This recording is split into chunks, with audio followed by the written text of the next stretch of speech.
Started. Okay, everyone. Good morning to the September Survivorship Lecture Series. This morning we have Dr. Natalie Reizine, who is a physician and researcher in the Division of Hem/Onc at UI Health. As a medical oncologist, Dr. Reizine specializes in treating genitourinary cancers, including prostate, kidney, bladder, and germ cell tumors. She strives to be her patient's advocate and to facilitate shared decision making. Dr. Reizine's research interests include developing and designing clinical trials to improve personalized treatment approaches for cancer patients. She studies how genes impact her patients' response to medications and therapies, and she hopes to reduce her patients' toxicities to treatment while maximizing their therapeutic benefits and quality of life. So thank you, Dr. Reizine. You can go ahead and get started when you're ready. All right, awesome. Thank you so much for having me here today. It's really a pleasure to be invited. We are going to talk mostly about considerations for caring with patients with advanced prostate cancer and how that is very much a collaborative relationship with survivorship and PCPs.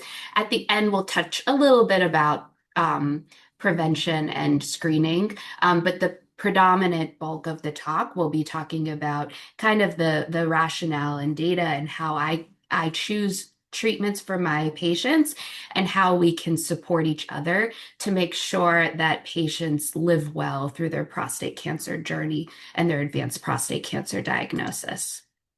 So just to take, and I also want to say, feel free to interrupt me. I probably won't check chats. So if there's something that comes up, just interrupt me and say something, and we can be as, as informal as you'd like. So just taking a step back. So prostate cancer is not just one disease. There's a spectrum of disease, and it matters very much where along the patient is across their treatment journey. Most patients, it's, the most common cancer in men, present with localized disease. There will be some patients who present with what we'll say de novo metastatic disease. So at their first diagnosis, they present with stage 4 metastatic disease. But most patients are diagnosed with localized disease, which has a very good prognosis, depending on the patient's disease criteria and risk factors, their preferences. There's a couple of different options here, which are generally, I'm sure Simon can speak to that discussion. But patients can ultimately either get, active surveillance, or they can get definitive treatment, which is usually surgery or radiation, which we hope will cure them of their cancer. But unfortunately, we're not always successful, and patients can develop recurrent disease, in which case then they may develop overt metastases.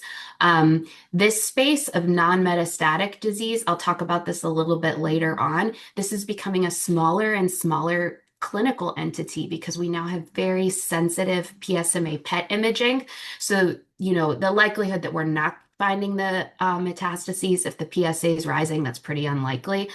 So most patients will kind of go along this pathway, and then they'll start to develop, our terminology is castration sensitive versus castration resistant.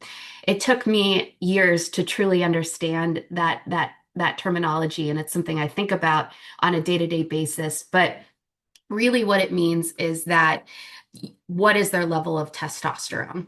So if a patient has a rising PSA or signs of their prostate cancer progressing and they have a clinically castrate T, this can happen just as a result of aging or prior treatment, or if they're on treatment, of course, then they have castration-resistant disease. And this is biologically different than castration-sensitive. And then patients are started on treatment. And unfortunately, as you can see, even though we have a lot of really good treatments in this space, the morbidity and mortality increases as you get farther and farther along. In terms of workup for patients with prostate cancer, we, of course, there's a typical staging system, which is, different for every solid tumor. What I'll point out for prostate cancer is that clinical or pathologic node positive disease, even if it's just in the pelvis, it is actually considered stage 4 disease, even if it is just pelvic lymph nodes. However, we still do treat these patients usually with curative intent. This highlights that this patient may have more aggressive disease as it's learned how to spread to the lymph nodes, which is often how I talk to patients about the risk. And we may intensify their therapy, but the goal of treatment is still definitive and even curative intent if it's just in the local nodes.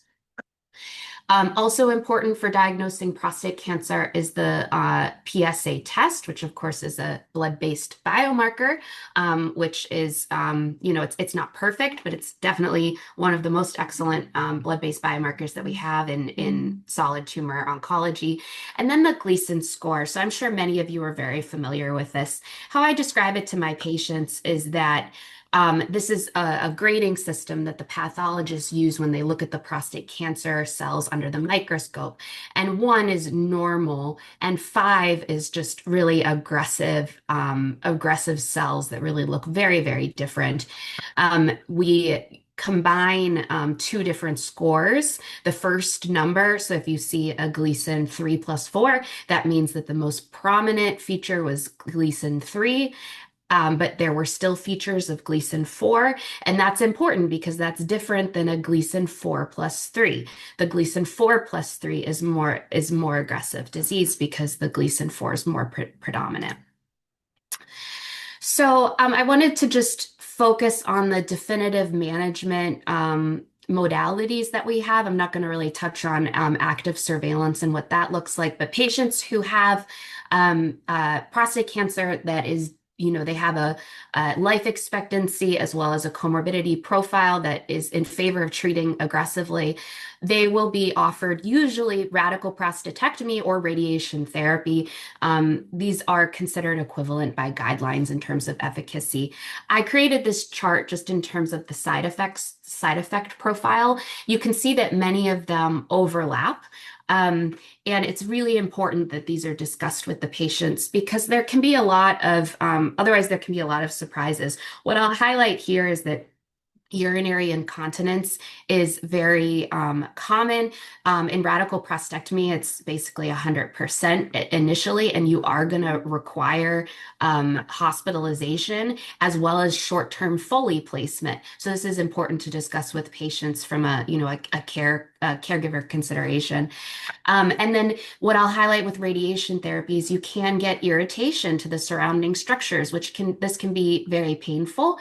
It can also cause some bleeding. So this is important to talk with the patients so they know what to expect and that they inform you if it continues past what, if it becomes more clinically significant.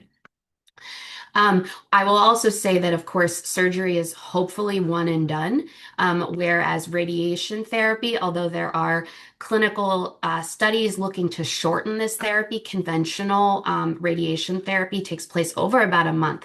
So this is, patients come daily for at least a month to get their radiation treatment.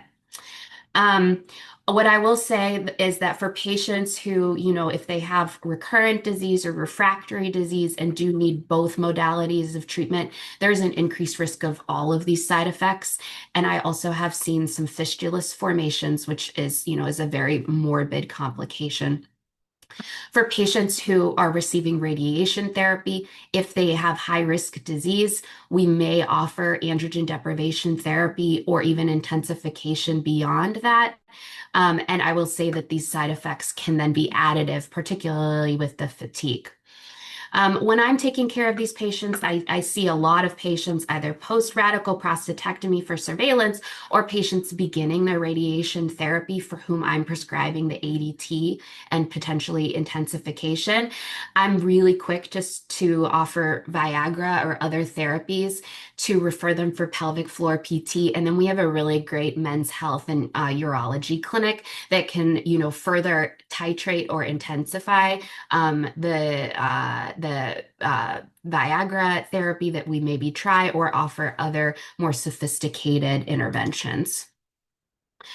But of course, prostate cancer, I'm a medical oncologist, so I mostly take care of more advanced disease. Prostate cancer, micrometastases is actually very common.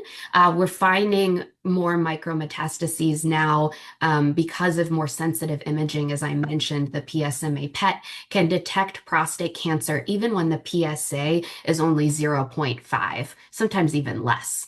So it used to be we weren't able to detect disease until it was present on conventional imaging, which usually the patient had to be pretty advanced, PSA at least 20 in most cases.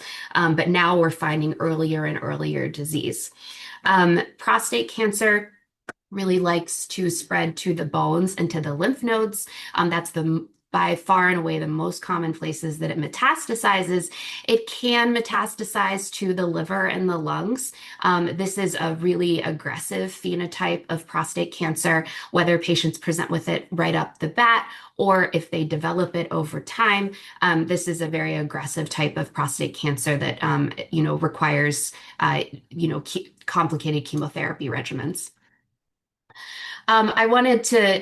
I've kind of talked about most of this. So I'm not going to spend very, very much time. This is just kind of if a patient's received prior surgery or radiation for local therapy, this is how they can come into the more advanced setting, the different pathways that they can go.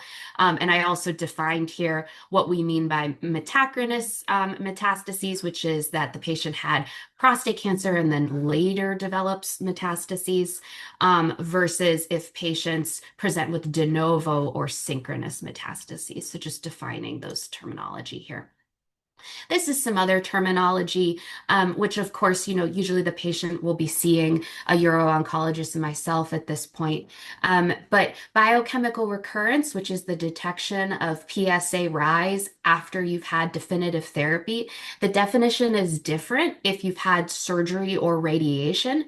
Basically, if a patient's had a radical prostatectomy, we hope that all of their prostate cancer cells were removed.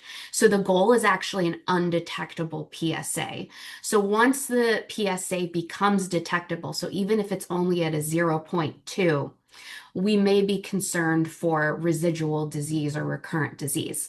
That's different from radiation therapy, where, of course, the patient's not getting surgery, so the prostate tissue's remaining intact. We're, of course, trying to kill as much of it as we can.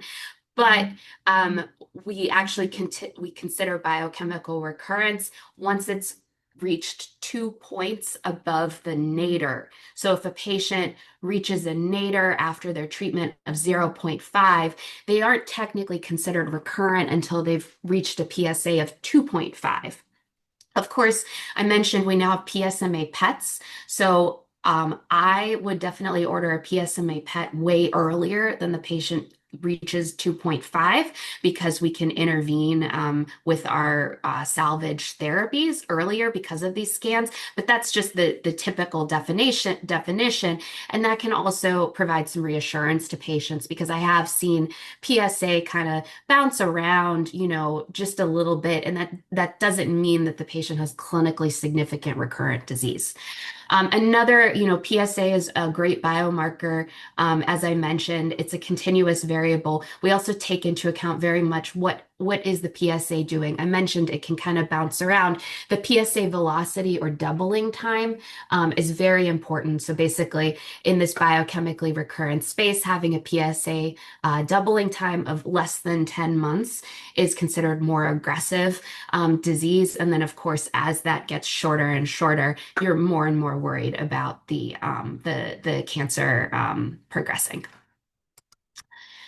Um, Very briefly, prostate cancer depends on androgens to grow. The most common androgen is testosterone, of course, which is produced in the testes. So we've known since, oh, sorry, that's not coming up. We've known since the 1950s that surgical castration is a very effective way at having prostate cancer regress. Of course, we do have androgens produced elsewhere in the body, and some of our therapies, as I mentioned, focus on that. When we are talking about a patient with advanced disease, whether that's stage 4 metastatic or getting radiation and we're intensifying, we do start with hormonal therapy to decrease their testosterone.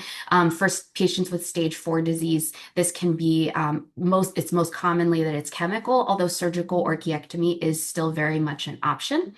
Um, we will often, you may see this in the inpatient side, for a patient who's presenting with newly diagnosed prostate cancer, we will often start with a first generation anti-androgen bicalutamide.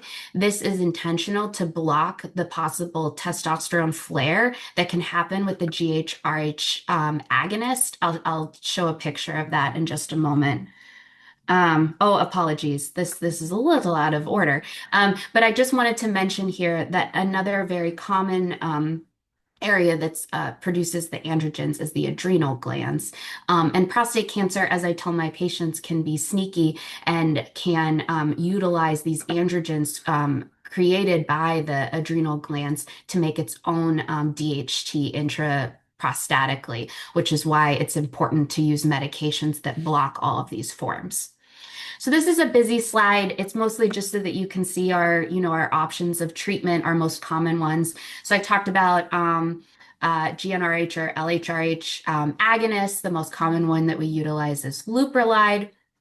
You can also have antagonists, which right off the bat inhibit the pituitary signaling. Degarelix is an injection. Relugolix is a newer oral therapy. We have the anti-androgens that I mentioned. Bicalutamide, really, we only use to block the testosterone flare. And then we have second generation anti-androgens that we use quite routinely that we'll talk some more about. Um, there are 5-alpha reductase inhibitors. They do inhibit conversion of testosterone to DHT. There's mixed data in terms of its treatment in terms of BPH and chemo prevention. I'll talk about that at the end a little bit. Overall, I only use this if patients are I think that it would help with symptoms. And then we have adrenal androgen synthesis inhibitors, as I mentioned. The one that we utilize most commonly is abiraterone. And then this is just to show why androgen is so important. So uh, AR signaling is critical for the development and then progression of prostate cancer. So basically, testosterone binds AR intracellularly within the prostate cancer cell, translocates to the nucleus, and then causes all of this badness, right? Which, causes the prostate cancer development, progression, development of resistance, etc. This is just the reminder from biology of the hypothalamic pituitary axis. So we talked about how the leuprolide, the agonist, you'll get this testosterone flare until the negative feedback loop from this very high testosterone level shuts off this whole system. So this is why in a patient who maybe is very symptomatic, you're worried about cord compression or urinary obstruction. If you start leuprolide without blocking the testosterone translocation, you could precipitate much worsening of those symptoms. So that's why we do that in clinical practice. And once we start androgen deprivation therapy for a patient with advanced disease, we actually continue it the whole time. So it's indefinite, basically for the rest of their lives. Whether or not that's needed, we can talk about that offline. We're opening an IIT here where we'll be looking at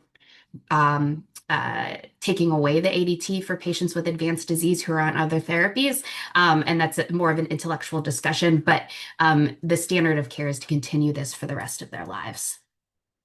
I mentioned AR antagonists. So the ones that we have approved currently are enzalutamide, apalutamide, and darolutamide. They block the binding of AR so it can't go to the nucleus of the prostate cancer cell and do its badness. And then, of course, here's where 5-alpha reductase inhibitors work, as well as abiraterone acetate by inhibiting the adrenal synthesis. All right. So this is a slide I created. It's a very exciting time in prostate cancer. We have a lot of different therapy options, and it's very much a continuum. Overall, what I will say is that we are starting our therapies earlier and earlier in the disease course. We are doing this because it improves progression-free survival and overall survival. But from a quality of life and survivorship perspective, we are then exposing patients to these therapies much, much earlier on in their disease course. They have a much longer life expectancy and hence are going to have much higher risk of cumulative toxicities. We're also combining these therapies. So ADT alone for advanced cancer is definitely not sufficient. Definitely need to add at least an ARPI, and in some cases for metastatic disease, we're doing triplet therapy. We are using abiraterone and enzalutamide even in this localized space, as I've talked about. So depending on the patient's initial treatment, and then once we get into the metastatic space, we don't have a ton of great genomic biomarkers in prostate cancer. It's definitely a field that's being developed. We really take into account their burden of disease when classifying whether patients are high volume or low volume, which can impact their treatment choice. Basically based off of a symptomatic basis. And then once we get into the CRP space, we do have more targeted therapy options. Um, this is just, kind of going a little bit more into detail about the fact that we are giving abiraterone as well as enzalutamide even in the localized disease space. So just further highlighting that patients are getting exposed to therapy with curative intent and earlier and earlier in their disease. All right, let's talk about side effects. So when I first meet a patient, this is probably most of what I talk about. I do mention almost all of these side effects, which can be overwhelming. What I tell patients is that not everyone has every single side effect, of course. Everybody reacts to the medication differently, but I think it's really important to talk about these. Some of the most prevalent ones, of course, are the sexual side effects. So basically, 100% of patients are going to have decreased sexual drive and erectile dysfunction, hence why I offer Viagra very early. Physical changes, very important, and these can happen insidiously over time. So patients will gain weight. In particular, they may gain fat. They will lose some muscle mass. They can have some hair changes or hair loss. They can have some gynecomastia or breast pain. Hot flashes can be pretty significant. I have a slide on that later. You will see very commonly, in addition to these sexual side effects, a smaller size of the genitalia, which can, patients need to know to expect that. Fatigue and osteoporosis are very, significant ones that I want to highlight. You also get metabolic changes. So this is really significant, of course, from a PCP and survivorship perspective. So this weight gain and decreased muscle mass, et cetera. You also get insulin resistance, and then you can be at risk for all of these features. If patients, how I explain it to patients is if you have high blood pressure or you have diabetes, those comorbidities may become more difficult to manage. So it's more important than ever to make sure you're checking in with your primary care doctor and making sure that you're on the correct regimens. And if you're on a blood pressure regimen, don't be surprised if we have to add more. That's a side effect of the medicine. And what's important is that we keep it under control. Important to note, you can also get some low level anemia too. Many of these patients, of course, are due for their screening colonoscopy, so we're always watching out for anemia. So if you have kind of anemia that you can't explain, it could be from lowering the testosterone as well. And then the psychological changes really can't be underestimated as well. I've seen a lot of cognitive slowing, decreased memory. This is variable in how it affects patients, but can be really disturbing to a lot of patients, of course. In terms of a mortality perspective, so the alteration of the metabolic profile is really important to keep track of and to be on top of. So I say here, whenever I meet a new patient, I have I make sure that they have all of these best friends who are also my best friends. So I always ask, who's your PCP? When did you see them? Do they know what's going on with you? A dentist, which we'll talk about because of the bone health, as well as endo, physical therapy. And as you guys know, at UIC, we have dietitians, social workers, and patient navigators embedded into our clinic. This is going a little bit more into the drug toxicity. I think we've talked about most of these. I do recommend exercise for patients, and we'll talk about that a little bit at the end, mostly because I think it just helps. It gives patients some agency over their treatment. It also can help with fatigue. It obviously helps strengthen bones and keep muscle mass, which are all good things, especially with the side effect profile of ADT. And then this slide, I think, just, really highlights that, of course, prostate cancer is bad. It can kill patients. But and there's bad biology, and we have very good treatments. But if you look, at chronically at prostate cancer survivors, after 5 years, a large proportion of their deaths is not from prostate cancer. It's from these other causes, which are mostly metabolic, which we are exacerbating with their prostate cancer treatment. Bone health is another big topic that I talk about with prostate cancer patients. So, androgen deprivation therapy increases bone turnover and it decreases bone mineral density. We know that medical and surgical ADT is associated with an increased risk of osteoporosis and fractures. How old the patient is and how long they're on therapy, as well as their other comorbidities, of course, play a role. It's recommended, and my practice is to get a DEXA scan at the start or consideration of treatment or diagnosis of prostate cancer. And then the National Osteoporosis Foundation guidelines do recommend calcium and vitamin D supplementation. And then for patients who meet other criteria for, with low bone mass and increased frax risk, you can consider other therapies just like you would any other patient. So, my practice is I always order a DEXA scan depending on the initial results. That guides how frequently I repeat them. I do start calcium and vitamin D for all my patients. It's part of my order set. So patients always get started on these. I do talk about the importance of the dentistry eval. Our patient population at UIC, there are many patients who really have never had access to a dentist, and we have a wonderful college of dentistry here. So we have a great working relationship with them. So this is really important because, of course, if the patient does need treatment for decreased bone density, dental evaluation is very important. And then, I definitely send a lot to my endocrinology friends. This is a slide. I think a lot of people get confused about this. So for patients who have non-metastatic prostate cancer, you actually treat them just as you would the normal population. So just if their absolute fracture risk warrants additional therapy. So that's the important of getting the DEXA scans and following them.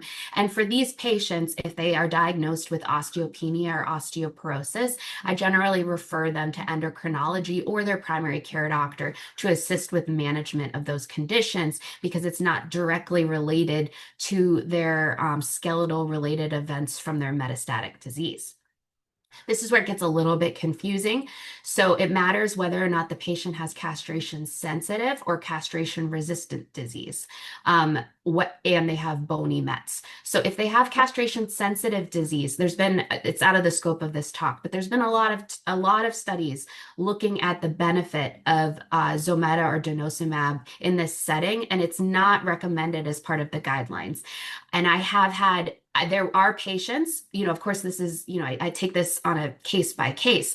I have patients who if they present with really high volume disease and their pelvis is going to fracture, I try to get them on a bisphosphonate as soon as I can. And many times I'm successful at that. But I have had insurance companies deny it because it is in the castration sensitive space. And the data and recommendations and guidelines are really in the castration resistant space. And in this space, you have two options. You have denosumab, which is, of course, monthly. And then we also have Zometa.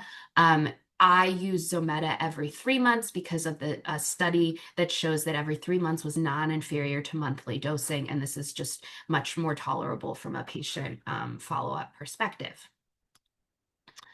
All right.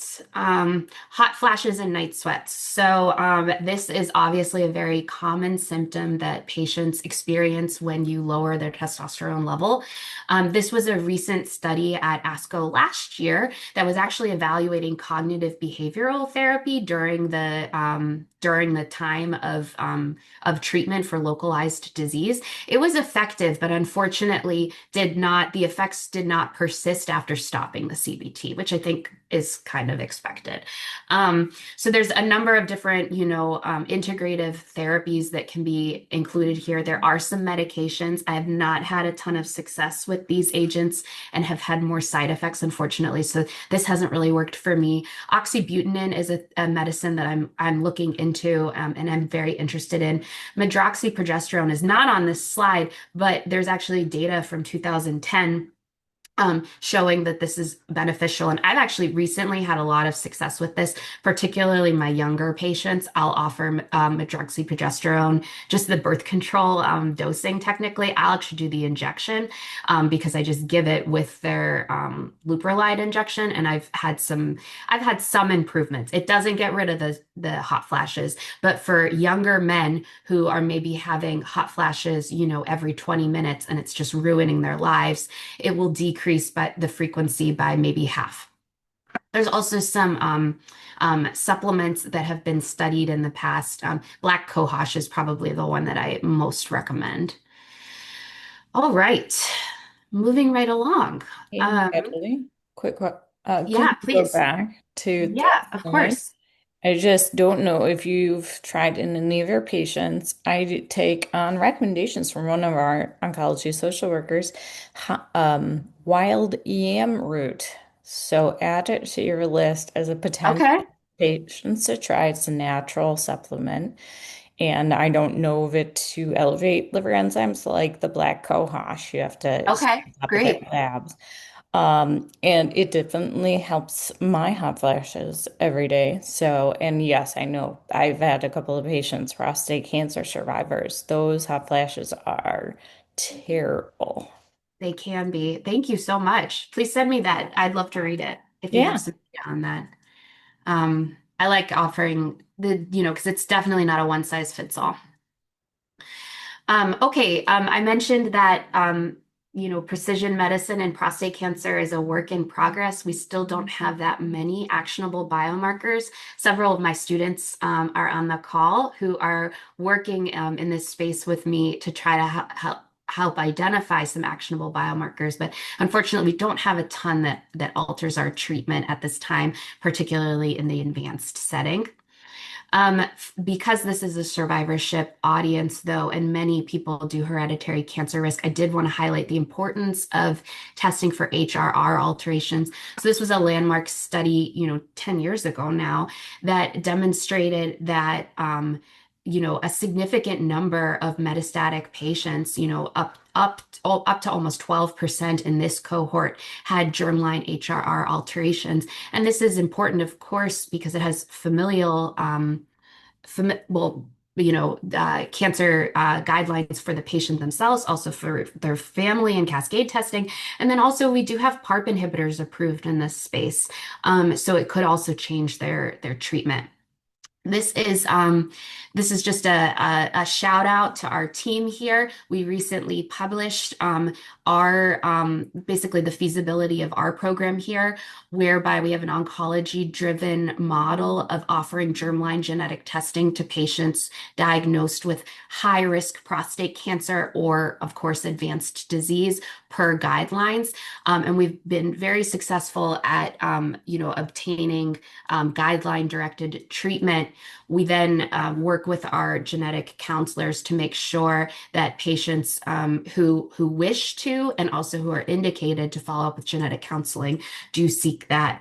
I did want to highlight that our numbers of HR alterations are much lower than what I mentioned in the prior slide. And I think that just speaks to the importance of offering and including underrepresented populations in all of these studies so that we make sure that we're evaluating and identifying biomarkers that are actionable for all. I mentioned that PARP inhibitors are approved in prostate cancer. So we have them as single agents as well as in combination with androgen receptor pathway inhibitors.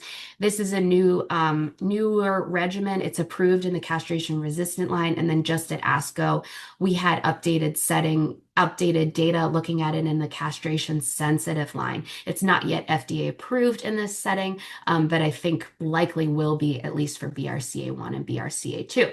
So this is another consideration from a survivorship perspective of patients getting exposed to PARP inhibitors and potentially being on therapy for long periods of time. Let me check my time. Okay, I have some time.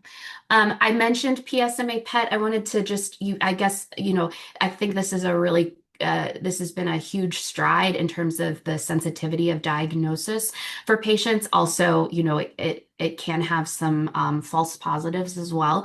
So I think I wanted to really take a slide to highlight PSMA PET scans. So PSMA is prostate-specific membrane antigen. It's expressed on the surface of prostate cancer. It is also expressed on the salivary glands. That is not prostate cancer, as well as in the nephrons. That's not prostate cancer. So those are just expected high avidity spaces. I like getting PSMA PET scans because they're very, very sensitive. And it also, when I get these scans, I go through them with the patient and I show them their burden of disease because I think a picture is worth 1,000 words. It's indicated to obtain in patients who have high-risk prostate cancer for whom you're trying to determine if they're a surgical or a radiation candidate. For patients who have had one of those therapies and their PSA is rising, like we talked about at the beginning, the PSA is not going in the right direction, but it's still pretty low. We know a CT scan is not going to show us anything. A PET scan likely will.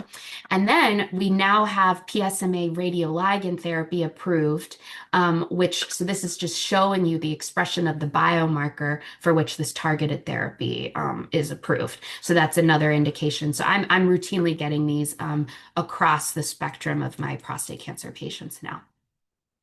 I wanted to take, I wanted to take a moment just to talk about theranostics. This is a newer modality of therapy, which I think is really exciting, and it's coming to all of cancer care. To be honest, it's come earlier for prostate cancer, so we have a little bit more experience. Radium-223 is an alpha radioligand, and then now we have lutetium 617, which is a beta radioligand. So it has this PSMA binding motif, so it tracks to the PSMA expressing cells, and it has this linker, and then it's attached to the radioactive particle. It's more specific radiation therapy, and it's pretty well tolerated overall. So we've had this now at UIC for several years. It is given in conjunction with nuclear medicine. You can see the side effect profile here. I mentioned that it's in, PSMA is expressed in the salivary glands and then also in the kidneys, so that's why these are important. We also see a lot of bone marrow suppression.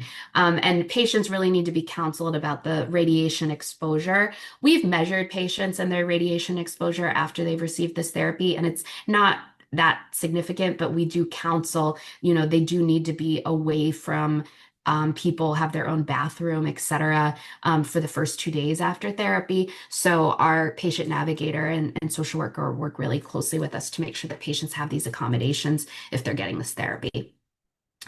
And this is just the start. This is just to let you guys know that this is, a very exciting field. We talked about the two radioligands we have in prostate cancer, which are standard of care. So radium, and then this is Pluvicto here, lutetium PSMA. This is another lutetium compound that's pretty much identical to this one. It's just a different, sorry.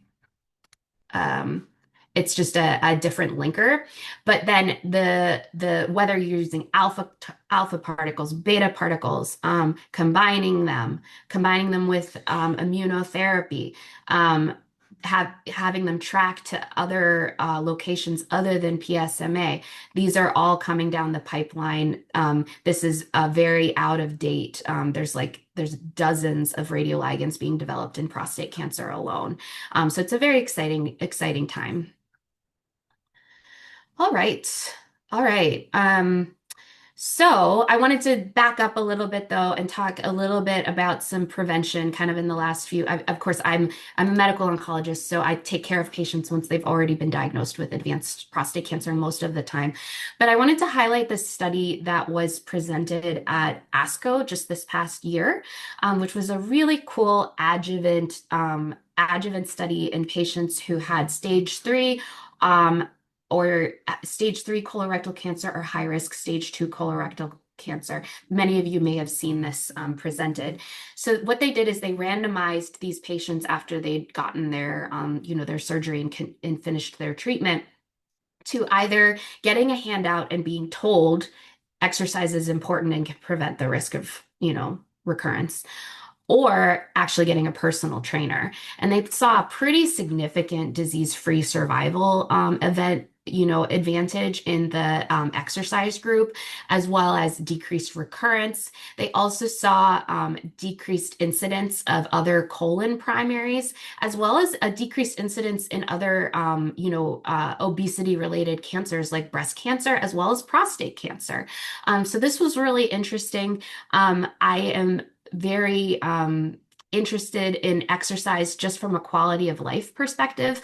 But we talked about how important, that metabolic profile is, which is definitely going to shift with our treatments. So, I mean, I would love to explore this further, if anyone is interested in collaborating.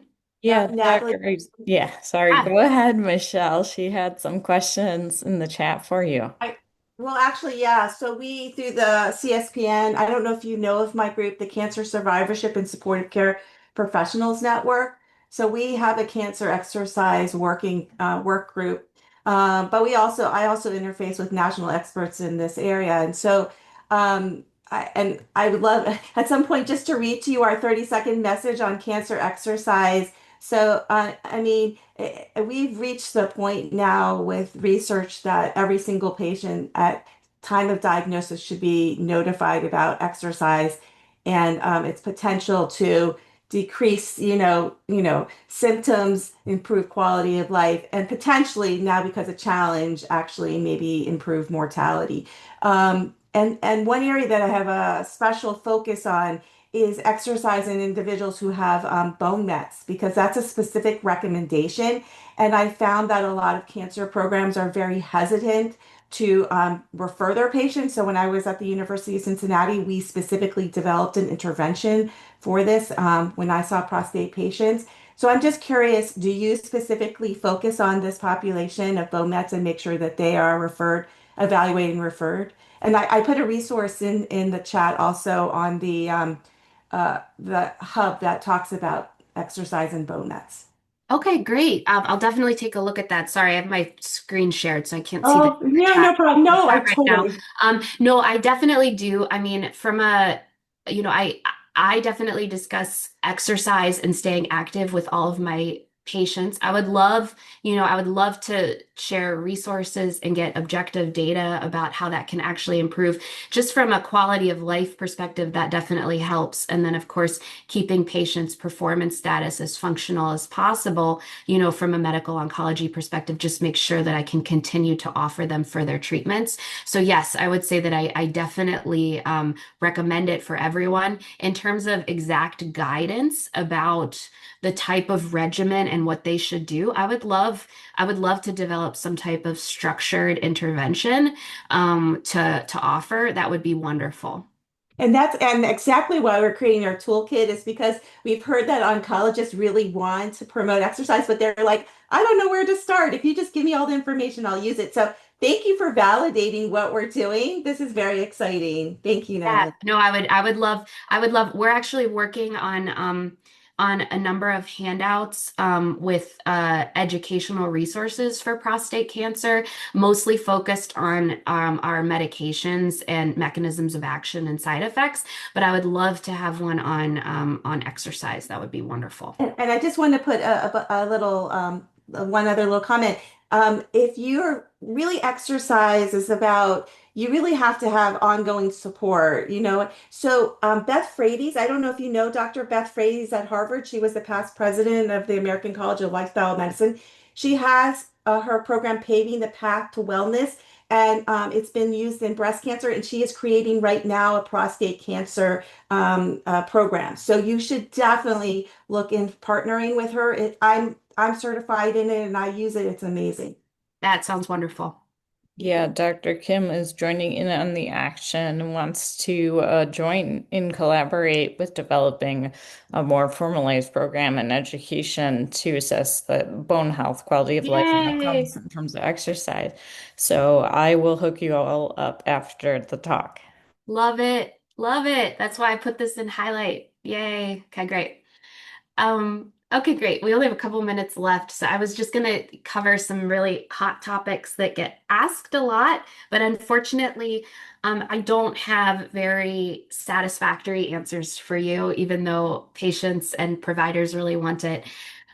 We get asked a lot, particularly by patients, if testosterone treatment, so providing exogenous testosterone for patients who are deficient or maybe even aren't deficient and are taking extra testosterone, will that increase the risk of prostate cancer?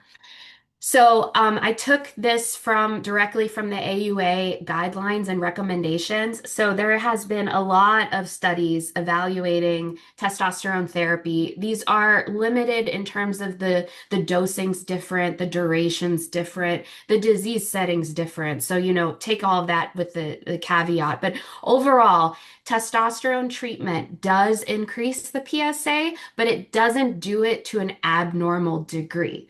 So it will not increase a PSA above 4, which is the cutoff in which our epic turns red, and you notice the PSA is high and refer them to urology. There is an absence of evidence that testosterone will actually cause new prostate cancer. That's kind of all that I can say about this. There's been a lot of different studies trying to look at it in terms of the pathogenesis, and the data is really mixed, and it's a very complicated story. The students I'm working with can attest to how complicated the relationship between testosterone and its sensitivity, the prostate cancer sensitivity to it over time. So I don't love this statement, but this is what the AUA recommends that we should say to patients when they ask about this. For patients who've had prostate cancer, so either they were treated, they had a radical prostatectomy, they had radiation, the prostate cancer's gone, or they have low grade prostate cancer that we're watching, active surveillance, etc. Studies are too small to draw conclusions. I was watching to prepare for this. I watched a really excellent talk about that the one of the AUA expert guidelines. Uh, said, and there's a really cool study that estimates that to answer this question, we would need a randomized controlled trial of 85,000 patients enrolled in a year to detect a 20% difference in the outcomes of prostate cancer. So, of course, that's not going to happen. Um, so, I don't have a ton of guidance about this. I think it's very much a risk-benefit discussion with the patient about how comfortable they are. Certainly for patients who have advanced prostate cancer and metastatic disease, right? I do not recommend testosterone therapy because it's directly interfering with the mechanism of action of the medications I'm giving to slow or prevent the progression of prostate cancer. And I explain that to patients pretty clearly. And then medications to prevent prostate cancer, also a really hot topic. Unfortunately, this is, I don't have time to go into all of these different studies, but unfortunately, data is mixed. So we talked about 5-alpha reductase inhibitors, how they block the conversion of testosterone to DHT, which DHT is really the androgen that's utilized by prostate cancer and AR activation. This the overall summary of this is that it's quite complicated. When you change this hormone balance, it can have repercussions outside of just this symptom. So I really only use it if patients are symptomatic. I don't use it from a prostate cancer, prevention perspective. And the RCTs that have been done really do show mixed results. Aspirin, similarly, mixed results. And of course, it can cause a risk of bleeding. Many supplements being studied in this space that have, again, mixed results. I generally, another thing I love to talk about, of course, is integrative medicine and diets. So I normally, have patients meet with our dietitian and talk about a well-rounded diet and getting all of these things. I talked about the importance of vitamin D supplementation. We do know that low levels is associated with increased risk of development as well as progression of more aggressive disease. And this can be very eloquently discussed by members of the non-lab here at UIC who have, really originated the data in this space. Vitamin E and selenium, similarly, there was a prospective trial that actually demonstrated an increased risk of prostate cancer, but there's mixed results. And then many of you probably know that I have a glycyrrhizin or licorice root window of opportunity trial. Glycyrrhizin is the active compound in licorice root. It does seem to inhibit some levels of adrenal steroid synthesis, so maybe could work similarly to abiraterone. So we're evaluating this with an IND and everything in a prospective study. And then I wanted to highlight the recent update to prostate cancer statistics that was just published earlier this month. I think that the authors phrase this much better than I ever could. We have actually seen an increase in the rate of prostate cancer diagnoses in the last several years. Which is a change. Previously, the diagnoses incidence was decreasing, and now it's rising by about 3% annually. This is happening in all age groups, and it's resulting in more advanced disease, and it's also impacting men younger than 55. Disparities, racial and ethnic disparities, continue to be significant and to, almost worsen. Black men have the greatest burden. They have the highest incidence, and they also have the highest mortality. They also present with younger age with this more aggressive disease. So it is incredibly important to continue prostate cancer screening. We can talk, I'm sure Simon and I will talk about there's more to prostate cancer screening than just a PSA. We definitely need to do more than that and individualize the risk. But we definitely, this work remains very important. And that's why I'm grateful for all of you at UIC. All right. And that's it. That's a picture I made of my family with Google Photos AI. Nice. Love the AI generated photos. That was Super big at the cute. Cancer Center Survivorship Research Forum last weekend. Um, Thank you so much, Dr. Reizine. That was an incredible, comprehensive talk that has convinced me prostate cancer is one of the most complex ones out there. So thank you for being so detailed. This was an awesome talk. I was going to ask you, you addressed in that last slide about kind of where we're at with age groups since we're finding so many younger cancers, right? And it does sound like there's a little bit more trend, but all across the board, it's increasing. I did want to make one mention real quick about your dentistry point. Very important for sure.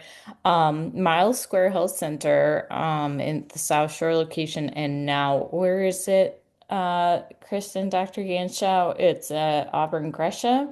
They have dental clinics that are grant funded and provide free dental services for cancer survivors.